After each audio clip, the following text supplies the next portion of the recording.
Hello everyone, good morning. আজকের এখন বাজে ওই সকাল 11:30টার মতন। আর আমি এইমাত্র দোকান থেকে এসেছি। আর সকালে না ঠান্ডার জন্য এগুলো ধুতে ইচ্ছে করছিল না, তাই একটু বেলা হতে আমি বিছানার চাদরগুলো ধুয়েছি। আজকে আর কয়েকটা জামা কাপড়ও ছিল, তো ওগুলোও ধুয়ে নিয়েছি।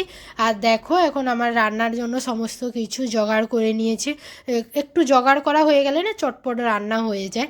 তো এখন আজকে একটু ঘ্যাঁট করবো ভাবছি, তাই এখন প্রেসার কুকারে ঘ্যাঁটটা বসিয়ে দিলাম। আর এদিকে ভাতের হাঁড়িটা বসিয়ে দিলাম। তো এটা হতে হতে দুটোই সেদ্ধ হতে হতে আমি আর বাকি সকালে চা খেয়েছিলাম, তো চায়ের কিছু বাসন পড়েছিল ঠান্ডার জন্য না আমি ধুইনি তখন। তো ওগুলো এখন ধুয়ে গুছিয়ে রাখছি।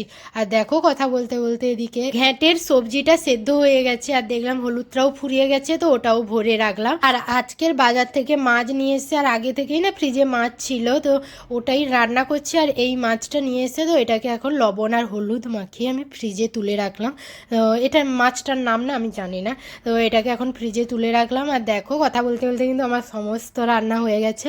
আজকে রান্না করেছি আলু আর পেঁয়াজকলির ভাজা, ডাল, আর ডাল মানে ঘ্যাঁট, লাউ দিয়ে ঘ্যাঁট, আর এখানে হয়েছে মাছের টক।